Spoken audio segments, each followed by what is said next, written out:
Okay, so I left off with my Aunt Marie having me dump out the rest of the codeine that I had in the toilet and flushing it and going back into the bedroom and speaking some more with her.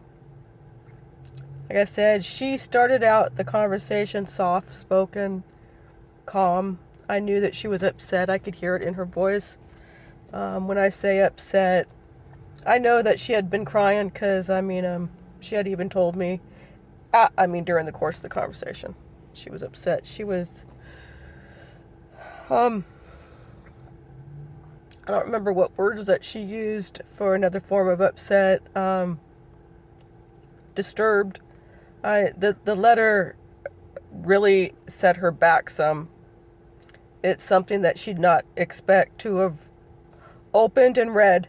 I can only imagine how damaging my words, and I don't remember what they were. Of course, that was a long time ago.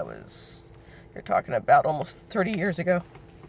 I don't remember everything I said in that letter. Um, I can, talk off the cuff right now and remember, verbal conversations, but what I wrote in that letter, I'm sure it disturbed her a great deal. And she did let me know about that. When I referred to the lecture from hell, um, I don't mean it in, and I'm going to say, quote unquote, an abusive form, okay? Um, I can only imagine what triggered, what she was feeling. If I had been told something like that from someone I dearly loved, would have disturbed me a great deal. And I'm the one who was doing the telling on why in this letter. I wrote everything to her. I explained everything in detail, I'm sure, because that is the way I write. That has not changed. I write in graphic detail even now. I can even speak in graphic detail when I convey a story or an event that occurred. Like I said, she started off calm with her words. Her voice was soft spoken. Like I said, she sounded upset, like she had been crying. Like I said, I am sure she did, and she had told me. So I'm back in my room, and she wanted to hear from me. Why? Why did you do this? What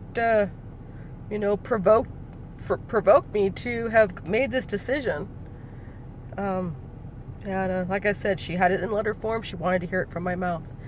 Um, like I said, I don't know how she was with anyone else. I just know how she was with me. And even when she was told stuff from the family, from, my father-in-law, Ollie, stuff that happened, amongst the family and people, and who said what and how I responded and stuff. Whenever she would talk to me, she wanted to hear it from my mouth. Except on a couple occasions where I said I'm doing videos on those because they do disturb me. They bother me because those ones she believed what was said.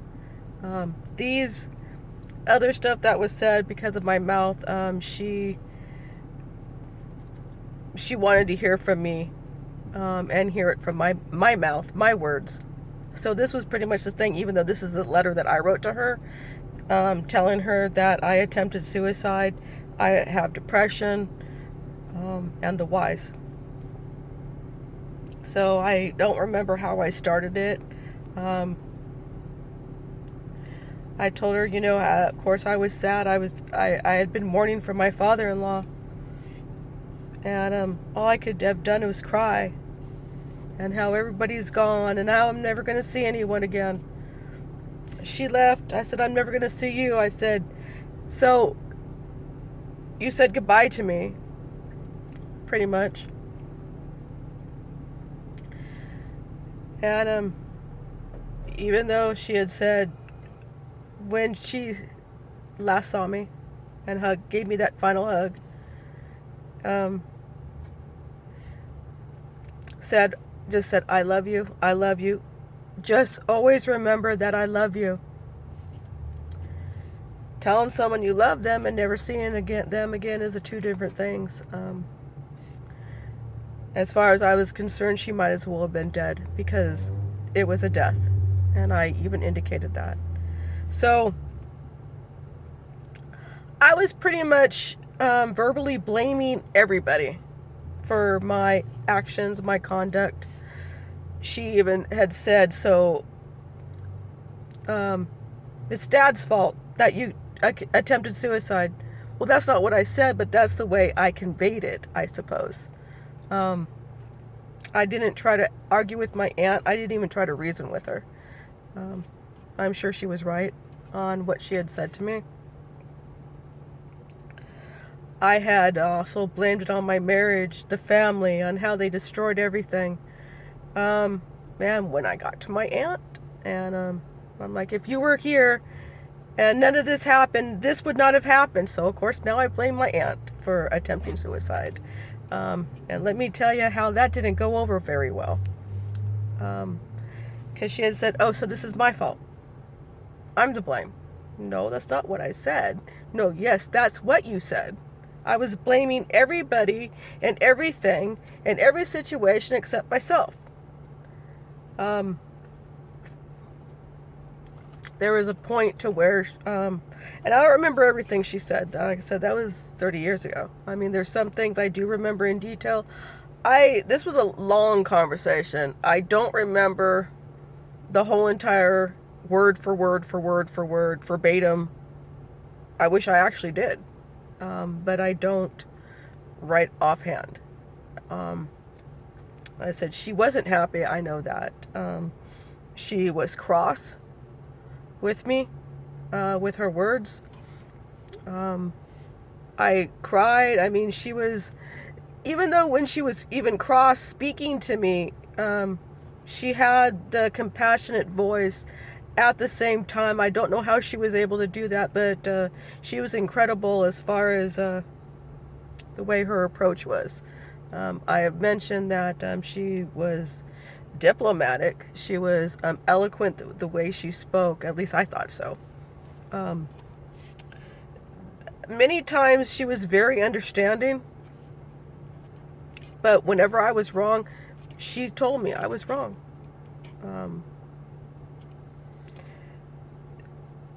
She did want to make sure that I was stable, mentally sound. I would not do something like this again. She did tell me that if they were in the state of California, oh yeah, she would have come to me. I probably would have spent a few days with her. And I would have had a sore rear end. And people don't like to hear that, but let me tell you, I know, because she told me.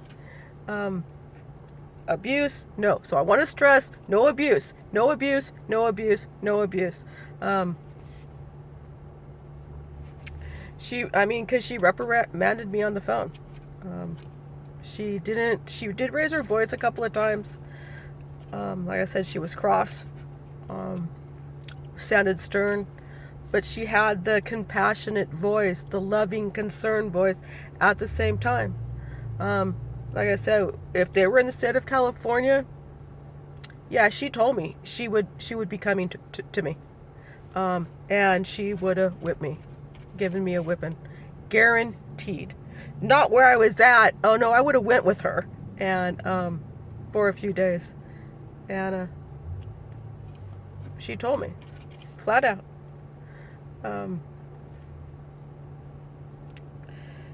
She had said to me, what I remember, her words,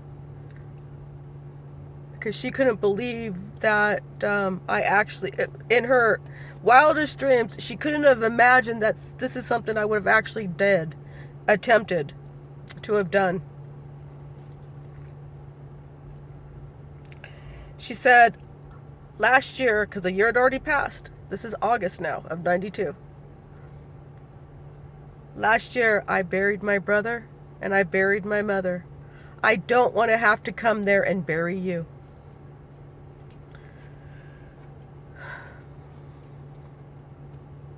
She said, do you have any idea how you made me feel?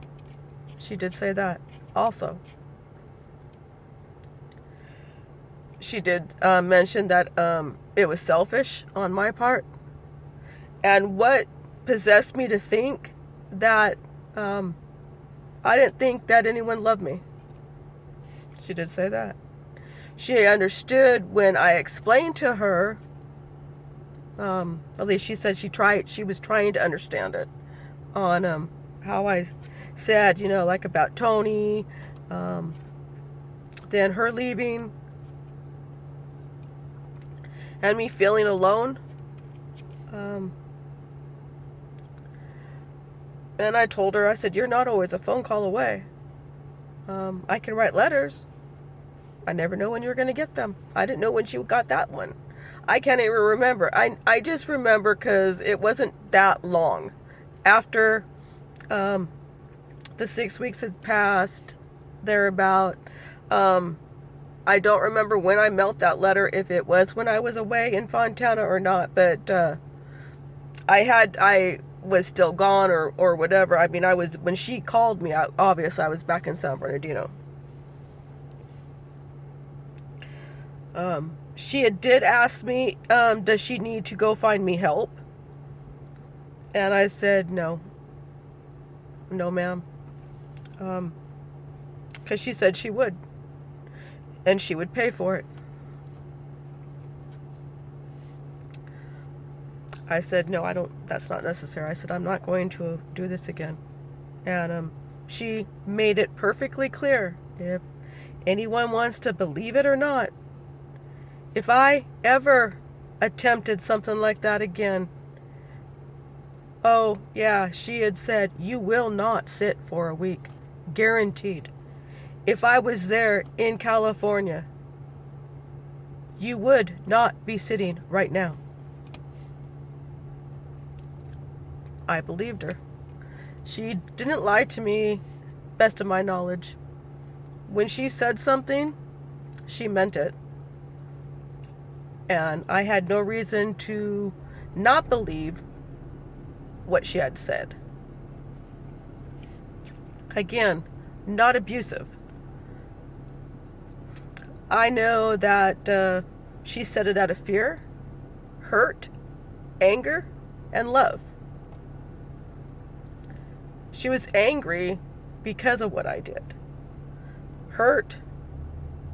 I mean, just everything all at once. Like I said, I can't imagine, because I never had kids, couldn't have kids. I couldn't imagine my daughter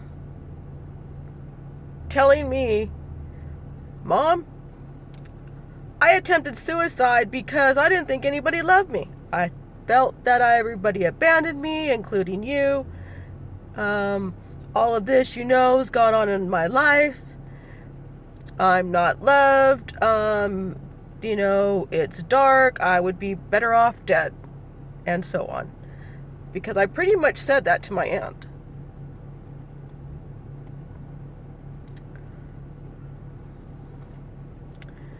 And it hurt her.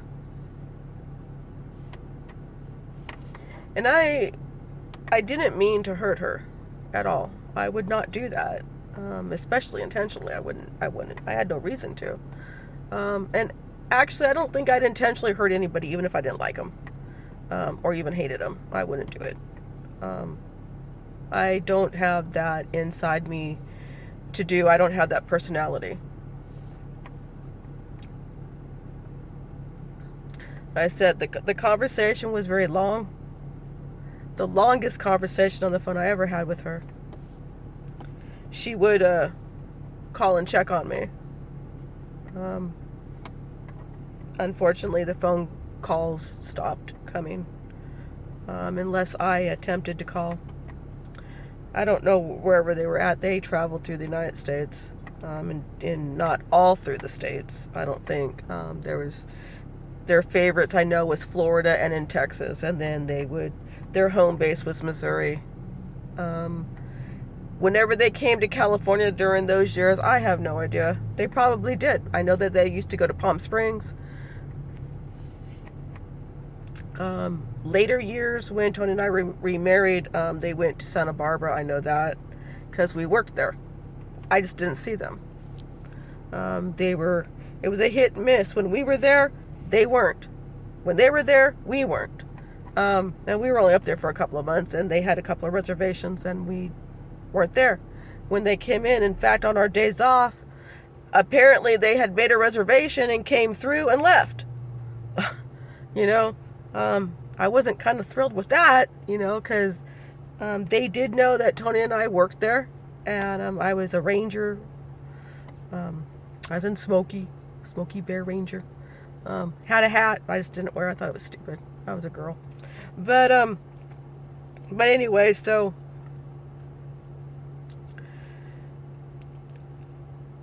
my depression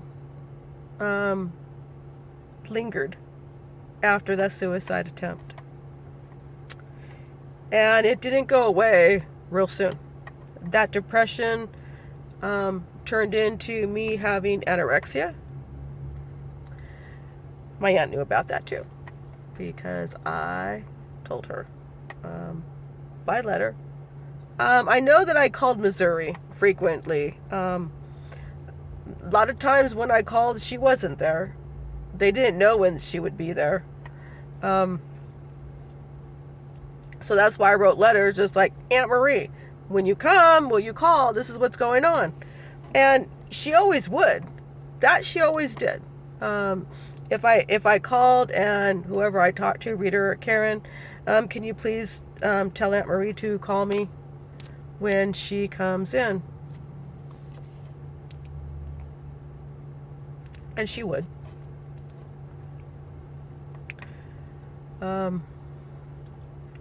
Just like I touched on this already in 2007 when I desperately tried to get a hold of her. I couldn't. For some reason, no phone number worked all of a sudden, and the phone numbers I called and the ones answering the phone say, no, there's no Aunt Marie here. Funny, because I always called those phone numbers. But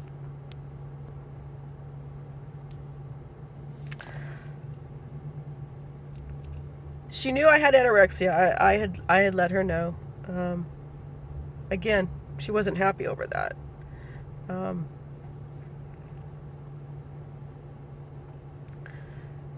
And you know, I suppose nobody was. And it took me a complete year actually to recover from it. I had anorexia for a couple of years.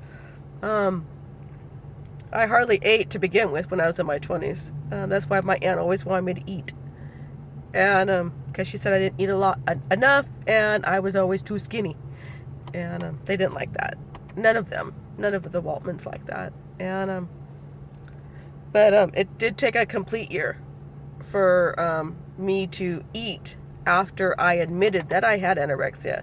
And the anorexia became so out of control that I couldn't hardly stop it. To where, you know, it did, of course, because I'm still alive, and that was in my 20s. But depression, it has to do with depression. Being in a very dark state of mind, anything can trigger it. I told my co-worker friend Gloria today, we were talking, and I said anything can trigger it.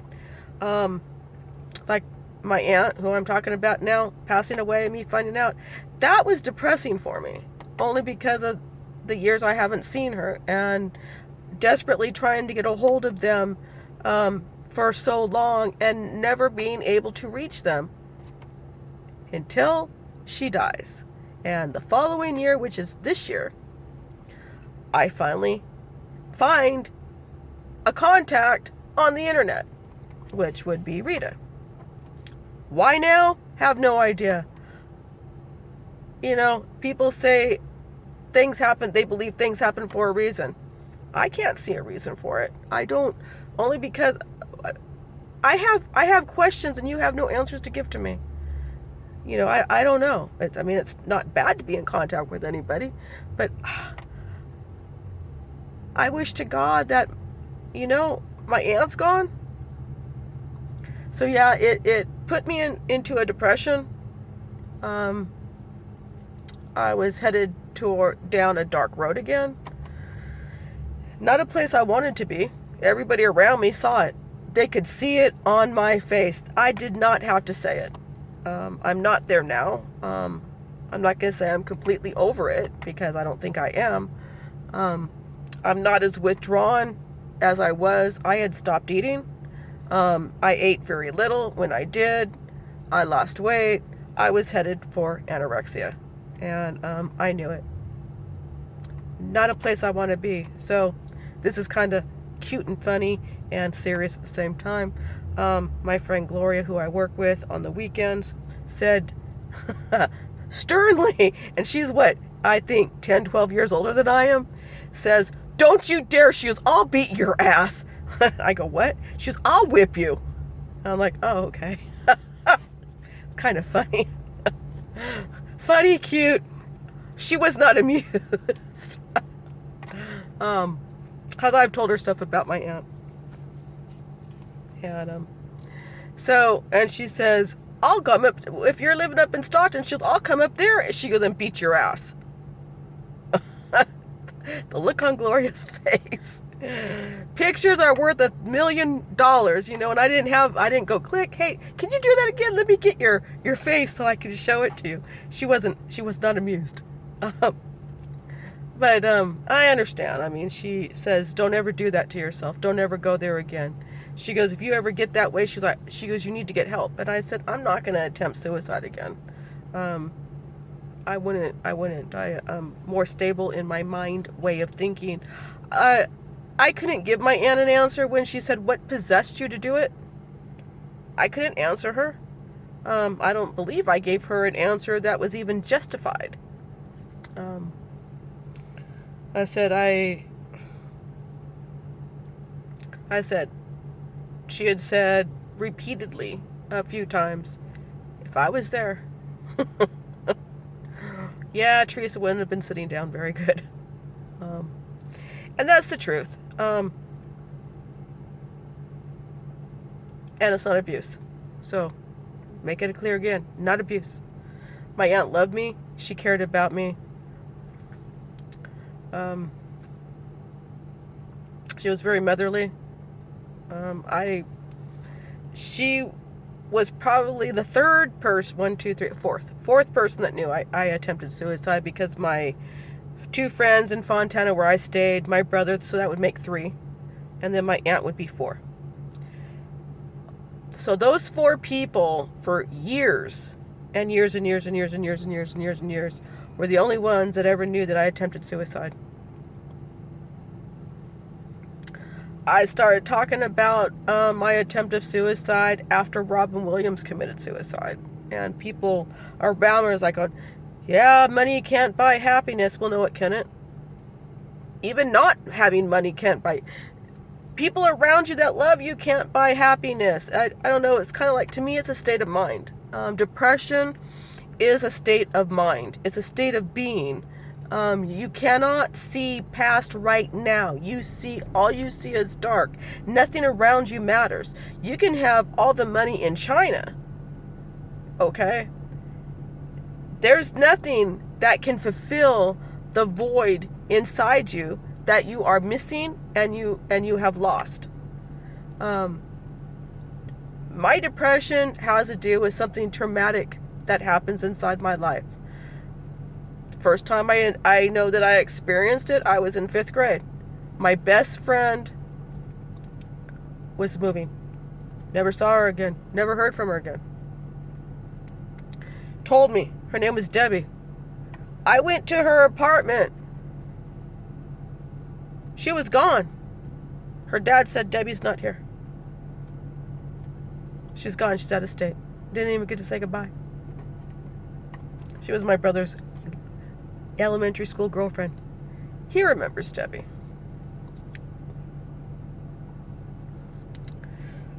I had a bag of tacos. crushed them, threw them away, and cried. Didn't eat. Actually, I didn't eat for a couple of days. That's where anorexia started, and that's where the depression started. No one knew. I didn't know what it was. I was 10 years old. Had no clue what it meant. Other things occurred when I was a teenager. I did the same exact thing. I didn't know it was depression. I didn't know what it was.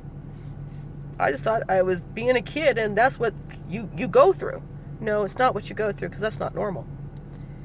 Rolled over into my 20s. I could go days without eating and it wouldn't faze me. In fact, right now I could do the same exact thing. I could go days right now at 55 years old without eating, and I guarantee you it will not faze me. I could go days with being withdrawn, not wanting to talk to people, not wanting to be around them. I kid you not. That is the truth. When I found out my aunt had passed away July 3rd of 2020, and this is September, I don't know what today is, 20th of 2020. Okay. I started becoming withdrawn. I started thinking about stuff. I still do think about stuff that happened, events that occurred. That's why I started making these videos. Like I said, at this given moment, I could easily snap. Attempt suicide? No. But I could easily go into a deep depression again. And I know it. I could instantly become anorexia right now, and I know it. Anorexia with a person like alcoholism never goes away. Something in your life will trigger it. And as you would say to an alcoholic, you go off the wagon. Anorexia works the same way. Once you have it, you always have it. Alcoholism, you're an alcoholic, you're always going to be. You have one drink, and that's after not having a drop of alcohol for 20 years, 10 years, 5 years, whatever for an alcoholic, they will instantly become an alcoholic. Anorexia works the same way. Like I said, all it does is take something traumatic to happen, to occur, that is very upsetting for it to trigger. And even though I hadn't seen my aunt for 28 years, when I was 26, 27 years old, the last time I saw her. Doesn't matter, I loved her a lot. I say it, I think, in every single video I have done, and there's 50-something videos now. Pretty much every single one of them, I mention her in and say how much I loved her, because I did. I loved her more than anybody on the face of this earth that I have ever loved in my 55 years, and respected her a great deal. Traumatic. Even though it's been years, even since I had talked to her, which was the last conversation in 2006. Yes, just because time has gone by, to me, doesn't stop the love in my heart that I have. And it's not ever going to stop. So bouts of depression set in. I started becoming withdrawn. My co-workers out in Riverside could see it on my face. They didn't have to be told. All they knew is something was wrong with me. And one of them finally asked me, "What's wrong?" That's all it wrote. They just knew because of my actions. My face is very readable. That's why I've said in previous videos, I can't lie. I can't do it. You can look at my face and you can see. If you could ask me any single question, I'm probably going to answer you. I might answer with, "It's none of your business," or answer you with, "I don't want to talk about that." It doesn't mean that it's not true. That would be an indication that it's true. It just means I don't want to talk about it.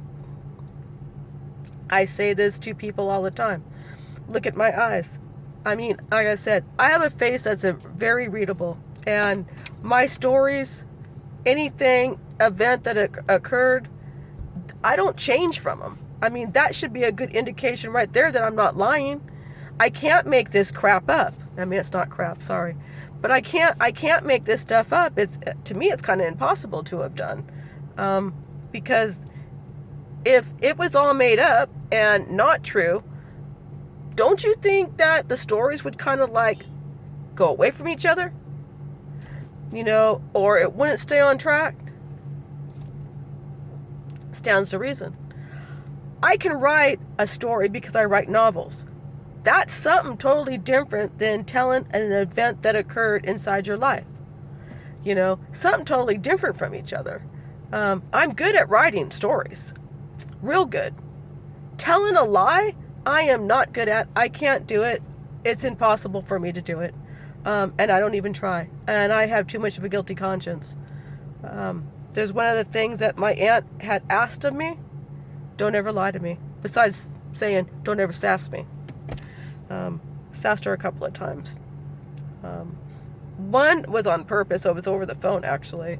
I thought about that earlier today. And I was like, oh yeah, I remember that. I don't remember everything that was said. She had called about something because my father-in-law had actually given her a bad report about me. Like I said, I couldn't do anything without her not knowing. I mean, that's why I said, well, you got like eyes in the back of your head. You're not even here and you know everything that goes on. And she just snickered at me. And I was like, oh, then I figured out, oh yeah, well, Dad's got to be the one saying it, because even if I'm not around my father-in-law, I'm still around Rosa's side of the family, even though, like, my father-in-law's not around. Oh, they know, because they talk, and then this story goes over here and here, and anyway, he ended up hearing about it, unless he heard it when I was there, and he talked to my aunt all the time, and she'd ask him, what's Teresa doing? What happened? So I remember this one thing, this is going off the depression thing, because I'm almost pretty much done with it. Obviously, everybody knows I did not OD. I just attempted suicide, and I never did it again. I have no intention of ever doing it. I don't think it would be worth it. Life is too precious, and life is too short. But with somebody with depression, like I said, they don't see past right this second. And that is the God's honest truth. You do not see past now. And you see no hope of ever climbing out of it. And to climb out of that depression, it took a while. And it was very hard, just like climbing out of being anorexic. It was hard, and it was a challenge, and it was a struggle. That's why I don't ever want to do that again. It was too hard and painful. But anyway, so enough about that. Just to end this, I'll touch on the conversation I had with my aunt. My father-in-law had told her that I had, for a lack of words,